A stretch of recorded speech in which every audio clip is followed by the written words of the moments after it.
ರಾಜ್ಯದಲ್ಲಿ ಮಳೆಯಿಂದ ನದಿಗಳು ಭರ್ತಿಯಾದರೆ ಇತ್ತ ವಿಜಯಪುರ ಜಿಲ್ಲೆಯ ತಿಕೋಟಾ ತಾಲೂಕಿನ ಕಣಕವಟಗಿ ಗ್ರಾಮದ ಬಾಂಧರು ಹರಿಯುತ್ತಿದೆ. ವಿಜಯಪುರ ಜಿಲ್ಲೆಯ ಉಸ್ತುವಾರಿ ಸಚಿವರಾದ ಎಂ.ಬಿ. ಪಾಟೀಲ್ ರವರು ಕೆರೆಗೆ ನೀರು ತುಂಬುವ ಯೋಜನೆಯಲ್ಲಿ ಕೆರೆಗೆ ಕಾಲುವೆ ಮುಖಾಂತರ ನೀರು ತುಂಬಲಾಗುತ್ತಿದೆ.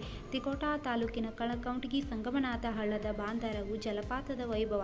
ಇತ್ತ ಮಳೆಯ ನೀರಲ್ಲ, ಕೃಷ್ಣೆಯ ತುಬಚಿ ಬಲೇಶ್ವರ ಏತ್ ನೀರಾವರಿ ನೀರು ಹರಿದು ಜಲಪಾತದಂತೆ ನುಗ್ಗುತ್ತಿದೆ.